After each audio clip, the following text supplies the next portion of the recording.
empezar con las chicas del Fernández. Creo que no tenía ningún otro anuncio, cualquier cosa después les digo.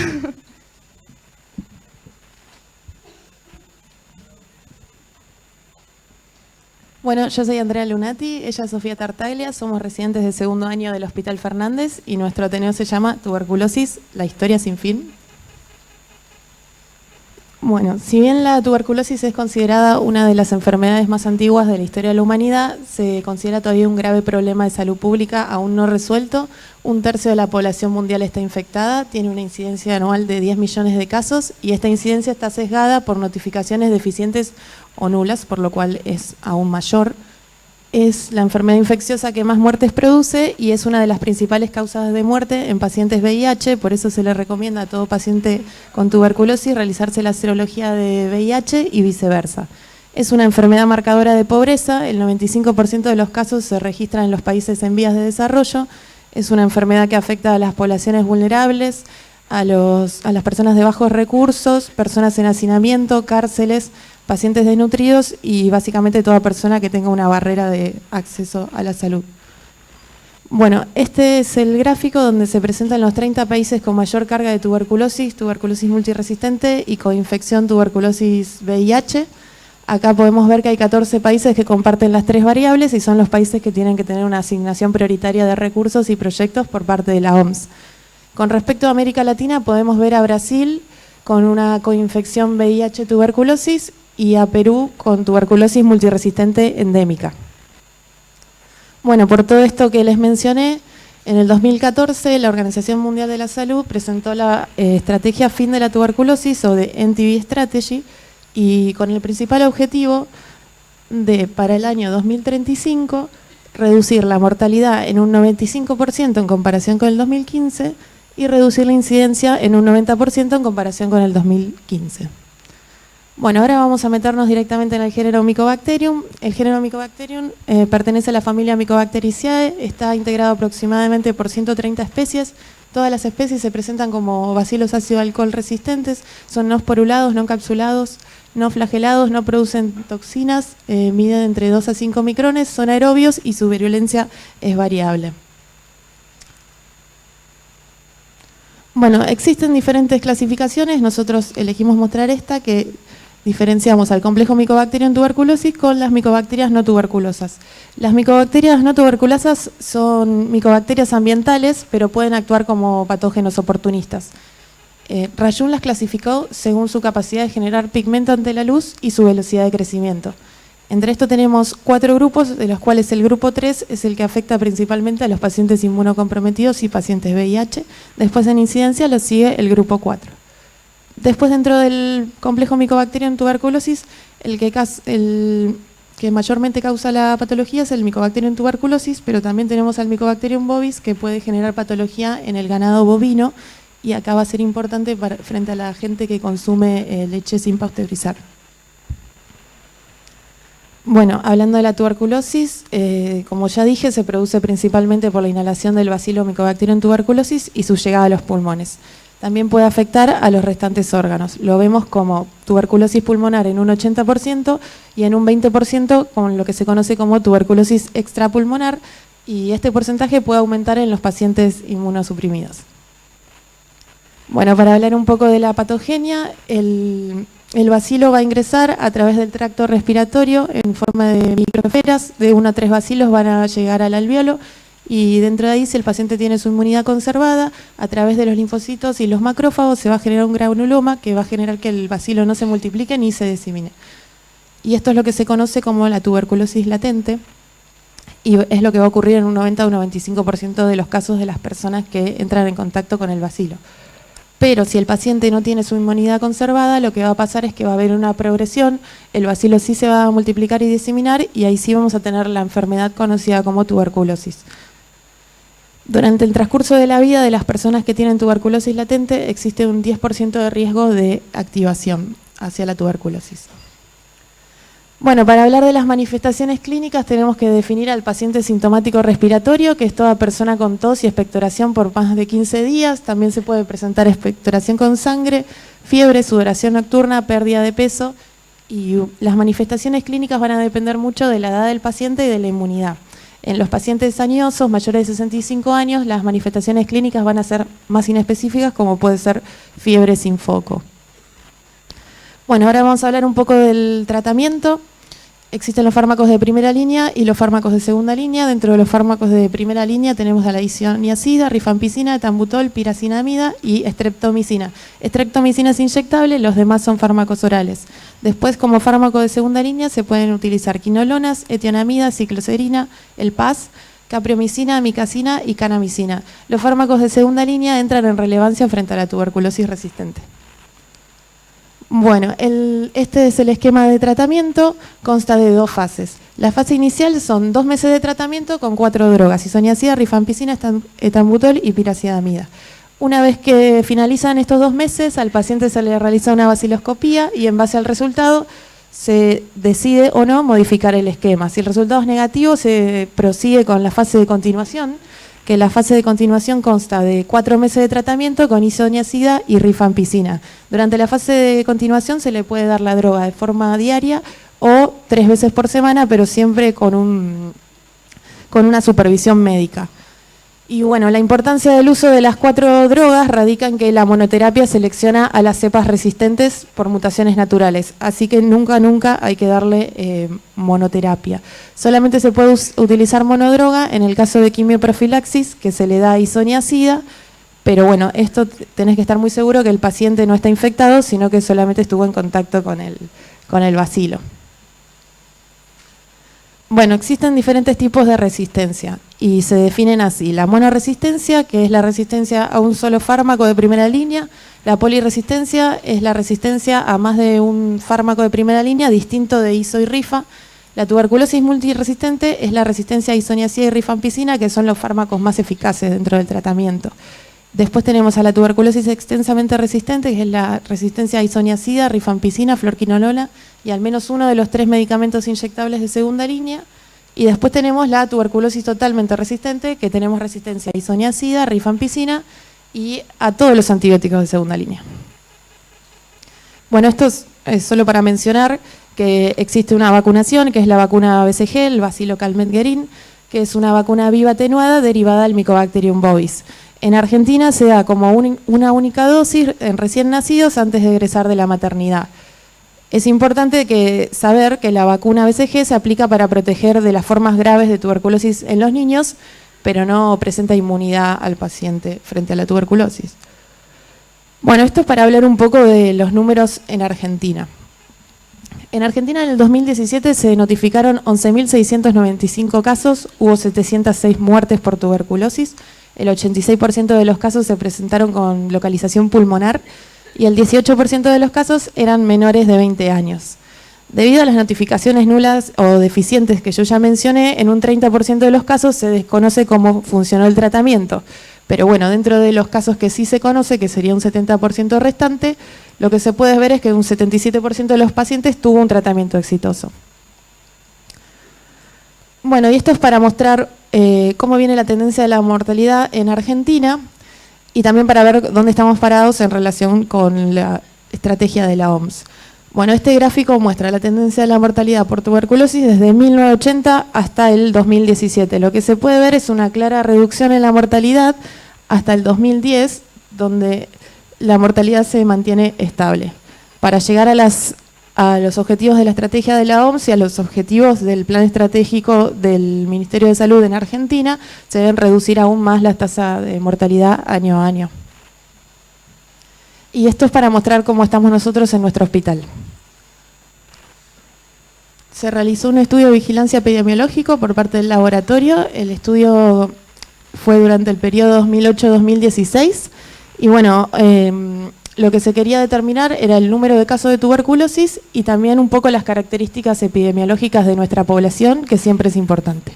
Lo que se vio es que hubo 1.057 muestras con cultivo positivo. Dentro de esas muestras lo que podemos ver es que un 41% de nuestra población no tenía enfermedad de base conocida, un 16% tenía otras patologías y el mayor porcentaje de nuestra población tenía coinfección VIH-tuberculosis. Y después también lo que podemos ver es que un 88% de nuestra población era sensible a los tratamientos antituberculosos de primera línea, pero teníamos un 2% de resistencia a rifampicina, un 6% de resistencia a isoniazida y un 4% de resistencia a isoniazida y rifampicina, o sea, tuberculosis multiresistente. Este 12% de población va a ser los pacientes que se vean beneficiados con la sensibilidad antibiótica más rápidamente para lograr un tratamiento adecuado. Y bueno, dentro de los 3 pilares que propone la OMS para la estrategia final de la tuberculosis, es importante que sepamos que el laboratorio tiene un rol crítico en esta nueva estrategia, tanto brindando información que permite el diagnóstico temprano y guía el manejo de casos, como la incorporación rápida de las nuevas herramientas diagnósticas que va a hablar mi compañera a continuación. Bueno, entonces nos vamos a meter de lleno al diagnóstico. Sabemos que la sospecha la vamos a hacer a través de la clínica, que ya estuvimos hablando, una radiografía de tórax, que es un elemento complementario bastante importante, teniendo en cuenta que la tuberculosis pulmonar es la más frecuente, a pesar de que las imágenes radiológicas que se pueden ver son inespecíficas porque se comparten con otras patologías. Una clínica y una radiografía sospechosa nos tiene que hacer llevar al paciente a hacer un diagnóstico microbiológico de tuberculosis. Y hay que tener en cuenta que en pacientes inmunocomprometidos, sobre todo en el Fernández, nuestra mayor población son pacientes HIV, estas imágenes suelen ser atípicas o incluso pueden ser normales, entonces nunca hay que guiarse 100% por la radiografía. Otra técnica de sospecha también es la PPD, la prolatuberculina, se basa en una inyección intradérmica de una proteína derivada de la tuberculina, que lo único que demuestra es la reacción de hipersensibilidad que tiene el organismo ante dicha proteína, que en general ocurre una vez que el individuo estuvo en contacto con la Mycobacteria tuberculosis o con alguna otra micobacteria, o en algunos casos también ocurre cuando luego de ser vacunados.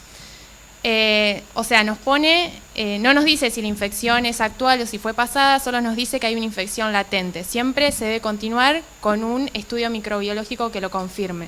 Para lo cual vamos a ver ahora a continuación la baciloscopía, el cultivo y la estrellita de la Organización Mundial de la Salud para esta estrategia de fin de la tuberculosis, un método molecular denominado GeneXpert. Entonces, la baciloscopía ya la conocemos todos, se basa en la tinción de Zinc-Nielsen para la detección de los bacilos ácido alcohol resistentes, que como ya dijo mi compañera, es una característica que tienen todas las micobacterias, pero teniendo en cuenta que el resto de las micobacterias, diferentes al complejo tuberculoso, son atípicas en nuestra población, una baciloscopía positiva en un 95% de los casos se corresponde con Mycobacteria tuberculosis. La principal ventaja de esta técnica es que es rápida, es económica, no requiere condiciones de bioseguridad muy exigentes, se pueden realizar al lado de un mechero en un laboratorio, o sea, cualquier laboratorio lo puede realizar. Tiene una sensibilidad comparada con otros métodos baja. Para tener un 96% de detección necesitamos al menos que la muestra tenga 10.000 bacilos en mililitro. Por lo tanto, vamos a estar detectando los casos con alto contenido de bacilos que se corresponden con los casos más infecciosos. Esto puede ser una contra en casos paucibacilares, como por ejemplo los inmunocomprometidos justamente, las formas extrapulmonares y los niños, teniendo en cuenta que en los niños también es muy difícil obtener una buena muestra, porque en general les cuesta expectorar, se toman otras muestras como lavados gástricos que son de menor sensibilidad, y por lo tanto puede ser que por baciloscopía estos casos no los detectemos. Como dijo mi compañera, también nos sirve para seguir el tratamiento y para ver el grado de avance de la enfermedad. Otra cosa importante es el número de muestras que se toman. Siempre tomando como ejemplo el esputo, con la primera muestra detectaríamos el 80% de los casos. Con una segunda muestra la sensibilidad aumentaría un 15% más y con una tercera llegaríamos al 100% de sensibilidad. ¿Qué pasa? Como sabemos, a más cantidad de muestras, más trabajo para el laboratorio, a veces es imposible mirar todas las cantidades de vidrios que tenemos, por eso por convención se van a tomar 2 muestras. Una, la primera, cuando el paciente hace la consulta con el médico, inmediatamente se toma una muestra que se envía al laboratorio, y a la otra se le dan las instrucciones al paciente para que al día siguiente por la mañana recolecte una muestra en su casa y la lleve al laboratorio. Esta sería la muestra de elección porque representa como el conjunto de todas las secreciones nocturnas y sería la de mejor sensibilidad, la mejor calidad. Bueno, el resultado se va a informar de manera semicuantitativa con una escala de cruces dependiendo de la cantidad de bacilos que se ven al microscopio. Y hay que tener en cuenta, bueno, como yo les contaba, una baciloscopía positiva es diagnóstico de tuberculosis. Si tenemos clínica, radiografía sospechosa y baciloscopía en nuestra región, por ser Mycobacteria tuberculosis la más frecuente, es diagnóstico. Esto ya nos permite tratar al paciente y sobre todo darle las indicaciones para aislarlo, para que use barbijo, estudiar a los contactos y ya aislar al paciente para cortar la cadena de transmisión, que es lo más importante para ponerle fin a la tuberculosis. Por otro lado tenemos el cultivo, que es un método más sensible. Ahí está. Tiene una sensibilidad mayor, ya que detecta de 10 a 100 bacilos. Estos deben estar vivos, por lo tanto se incrementa el diagnóstico de tuberculosis de un 20 al 30%, porque vamos a estar detectando todos esos casos paucibacilares que no estábamos perdiendo antes. Es 100% específico para Mycobacteria tuberculosis, ya que me permite hacer identificación y aislamiento para pruebas de sensibilidad. Y como principal desventaja, una es el tiempo, como vamos a ver después, y otra es que requiere condiciones de bioseguridad exigentes. Nosotros en el laboratorio usamos el método de Petrov, que además de contar con una cámara de flujo laminar para trabajar, vamos a necesitar también de una centrífuga refrigerada, o sea, ya necesitamos un equipo un poco más complejo, y esto no se encuentra en todos los laboratorios. ¿A quiénes se les debe solicitar el cultivo sí o sí en el momento del diagnóstico? A todo paciente que haya tenido contacto con tuberculosis o que haya abandonado el tratamiento, porque es muy probable que se hayan seleccionado las cepas resistentes. A pacientes con casos paucibacilares, porque es muy probable que los perdamos por la baciloscopía. A casos de pacientes con alta sospecha de tuberculosis, ya sea por la radiografía, por la epidemiología, y que tienen baciloscopía, las dos baciloscopías resultan negativas. Y a todo paciente que haya tenido contacto con Mycobacterius bovis. Durante el tratamiento se le va a solicitar a todas personas que en el segundo mes de control de tratamiento continúen con una baciloscopía positiva similar a la primera muestra, o que si venían con baciloscopías negativas reviertan a positivas nuevamente. Entonces, los cultivos los vamos a poder hacer en medios sólidos o en medios líquidos. Todas las guías recomiendan que se realicen los dos, porque los dos tienen como diferentes ventajas. El que usamos en el medio sólido que usamos en el Fernández es el Lowestein-Jensen, que es un medio sólido a base de huevo. Dado la baja tasa de crecimiento que tienen las micobacterias, estos cultivos tienen largos periodos de incubación, incuban por 2 meses, o sea, pensemos que tenemos que hacer un diagnóstico rápido, aislar al paciente. Los análisis de los tubos se hacen semanalmente. Generalmente yo a la semana puedo detectar micobacterias de crecimiento rápido, o si hay creciendo gérmenes comunes, son los que más rápido me crecen. Pero una micobacteria aproximadamente crece entre 2 o 3 semanas. Otra de las ventajas que tiene es que me permite hacer la identificación y el aislamiento para las pruebas de sensibilidad. La identificación las hago más que nada por las características de la colonia, que ya me permite hacer tener una idea de qué micobacteria me está creciendo. Por ejemplo, Mycobacteria tuberculosis crece como una colonia seca, que parece como polvo de tiza, medio amarillenta, sin pigmento. Y después tenemos el medio líquido, que utiliza caldo Middlebrook y una base pentihidrato de rutenio, que florece al incidir una luz UV cuando hay consumo de oxígeno. Algo que no les había comentado es que a la hora de hacer cultivo, la muestra, que es una desventaja también de estos métodos, requieren un pretratamiento. Hay que hacer una decontaminación para eliminar a toda la flora acompañante, sirve también para homogeneizar un poco la muestra, fluidificarla. Si la decontaminación no estuvo bien hecha, en estos medios no va a estar creciendo cualquier microorganismo. Y sobre todo en medio líquido, donde yo no veo colonia, voy a tener un resultado positivo que yo tengo que ver que me está creciendo. O sea, todo consumo de oxígeno de cualquier bicho por ahí. Entonces vamos a ver que vamos a tener que hacer una posterior identificación. Estos medios, la principal ventaja que tienen es que me permiten reducir a la mitad el tiempo de incubación. En general, a la semana ya tengo crecimiento de micobacterias. Si veo que a los 2 o 3 días tengo crecimiento, seguramente sea un contaminante. Y la otra ventaja es que me permite largar pruebas para la sensibilidad. Se largan las 4 drogas de primera línea: Strepto, Iso, Rifa y Ethambutol. Esa es otra ventaja, que me permite obtener sensibilidad a un tiempo reducido que el medio sólido. Más o menos a la semana ya tenemos la sensibilidad. Actualmente el Malbrán recomienda nada más hacer las pruebas de sensibilidad a Iso y a Rifa, porque ya si se detecta resistencia a esas drogas, las otras tampoco funcionan. Entonces es una forma de ahorrar trabajo y actualmente un poco de plata también a la hora de probar antibióticos, ¿no?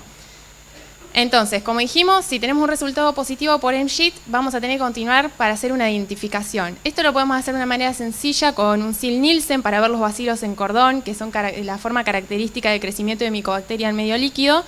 Podemos hacer en paralelo una siembra en agar sangre también para ver si hay crecimiento de gérmenes comunes. Gérmenes comunes al otro día o a las 48 horas nos crecen. Ahí ya estamos descartando que mi resultado positivo es por micobacteria.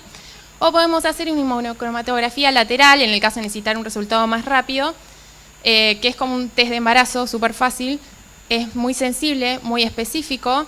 Es específico ya que mide una proteína que libera la micobacteria en la fase de crecimiento exponencial, la MPT64, que es específica del complejo micobacterio tuberculosis. Aunque son muy poco frecuentes, hay que tener en cuenta que una mutación en la proteína me daría un resultado falso negativo. Pero bueno, pasa pocas veces. Y bueno, y les quería mencionar, esta es otra técnica complementaria, la adenosina desaminasa, que es una enzima, la ADA es una enzima liberada por los linfocitos activados que intervienen en la modulación de la respuesta inmune. Es inespecífica, ya que la vamos a encontrar elevada también en otras patologías como lupus o artritis reumatoidea, pero es muy útil sobre todo en muestras de líquidos pleurales. Como vamos a ver después, el GeneXpert, que es la técnica que recomienda la Organización Mundial de la Salud, tiene muy bajo rendimiento para este tipo de muestras. Entonces el ADA se convierte en una técnica complementaria bastante importante. Si yo tengo un líquido claro, con predominio de linfocitos, una clínica que acompañe y veo un ADA alto, me tiene que hacer sospechar en una tuberculosis. Es altamente sensible y específica bajo todo este contexto, y hay que tener en cuenta que cada laboratorio debe establecer su propio valor de corte de acuerdo al método que utilice. Por ejemplo, el valor de corte adoptado por la Red Nacional de Bacteriología de la Tuberculosis, que utiliza el método manual, utiliza un punto de corte de 60 unidades litro. En el Fernández nosotros usamos un método comercial basado en química seca, y nuestro punto de corte, que es el recomendado por el fabricante, es 30 unidades litro. Por ahora nos viene funcionando bien, estamos estudiándolo.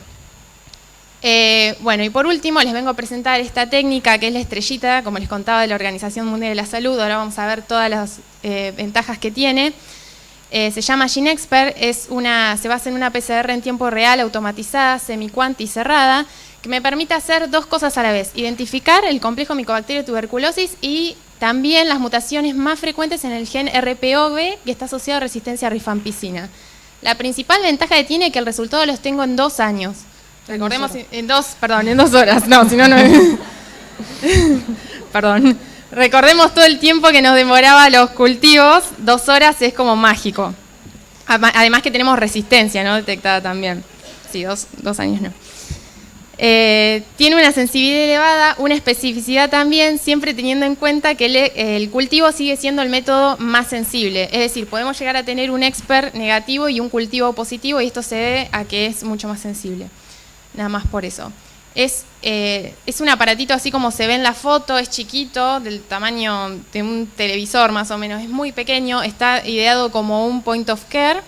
De hecho, hay módulos que son más pequeños aún, que por ahí tienen para poner un cassette o 2 cassettes y vienen a batería, cosas que se puedan transportar. Está ideado como para que sea usado en las regiones endémicas, se detecte, se haga la detección y ya se aísle al paciente, se lo medique con un tratamiento adecuado y todo. Entre las desventajas podemos mencionar que no sirve para hacer control de tratamiento, porque lo que detectamos es ADN, y un paciente con tratamiento puede llegar a tener algún que otro bacilito en el pulmón, que no significa que esté vivo, pero se detecta su ADN. No sirve para líquidos serosos, la Organización Mundial de la Salud no lo recomienda para líquidos serosos por tener un bajo rendimiento, y muestras con alto contenido de sangre tampoco la suele procesar bien. El método además es muy sencillo. Siempre tomando como ejemplo la muestra de esputo, se recibe la muestra, no requiere ningún pretratamiento, eso es otra ventaja. Lo único que se hace, se debe mezclar una parte de la muestra con 2 partes de reactivo. Este reactivo lo que hace es fluidifica la muestra y además mata la micobacteria. Esto es otra gran ventaja, porque al matar a la micobacteria lo convierte en un método seguro. Tiene una bioseguridad equivalente a la baciloscopía. O sea, está ideado para que lo haga cualquier persona. Luego se colocan 2 mililitros en el cartuchito de GeneXpert y se lo coloca en el equipo. Basta, terminó todo lo que es el procesamiento manual, lo puede hacer cualquiera. Entonces, una vez que se encuentra dentro del equipo, se hace todos los lavados, los filtrados, se lisan las micobacterias, se libera el ADN, se mezcla con los reactivos de reacción de PCR y ocurren las reacciones. Aporta un resultado semi-cuantitativo según los ciclos de PCR que se necesiten para superar el umbral de detección. Va a ser la concentración, te va a tirar un low, very low, high o very high de acuerdo a estos ciclos, y te tira si se detectó o si no se detectó resistencia a rifampicina. Por otro lado, cada cartuchito incluye controles, incluye unas partículas con micobacterias inactivas para controlar el procesamiento de la muestra y también un control de comprobación de sonda, donde antes de hacer los ensayos se mide la fluorescencia de la sonda para ver si estas partículas se rehidrataron bien, si se llenaron bien todos los tubos reactivos, si las sondas están estables. Y si obviamente no se pasan estos controles, nos va a tirar un error el equipo. En general, siempre ocurre esto con muestras que no pudieron ser bien homogeneizadas. Si se corta la luz, por ejemplo, tampoco hay detección. Y nada, son cosas a tener en cuenta, pero funciona muy bien. Entonces, como les contaba, la diana de este ensayo es el gen RPOB, y más específicamente la región determinante de resistencia a rifampicina. Que esta región tiene una ventaja. Por un lado, porque es muy específica para el complejo Mycobacterium tuberculosis, y por otro lado, porque ahí ocurren el 95% de las mutaciones a rifampicina. O sea, mato dos pájaros de un tiro. Hago detección de micobacteria, hago detección de resistencia. Entonces, se utilizan 5 sondas marcadas con diferentes fluoróforos que se unen a diferentes regiones de este gen.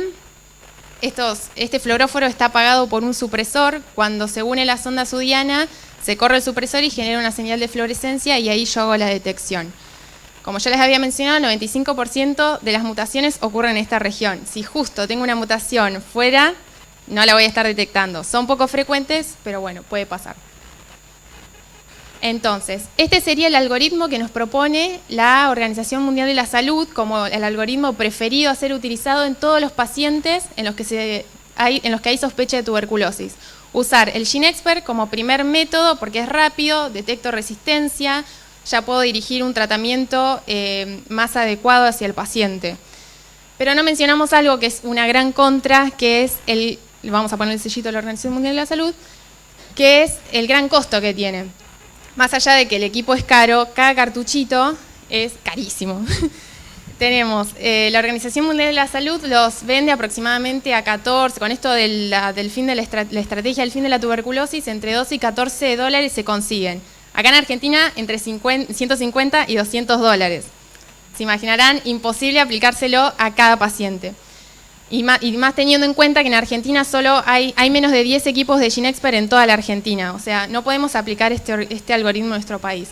Es por eso que se propuso otro algoritmo para aquellas regiones donde o no está disponible o no se puede utilizar para todos los pacientes, donde se prefiere aplicarlo a pacientes inmunocomprometidos, a pediátricos, estos casos porque serían los paucibacilares, nos ayudaría a hacer una detección rápida, y los que tenemos sospecha de tuberculosis multiresistente porque nos permite ver la resistencia a rifampicina. Por ejemplo, si viene paciente de Perú, como ya habíamos visto, se le largaría un GeneXpert.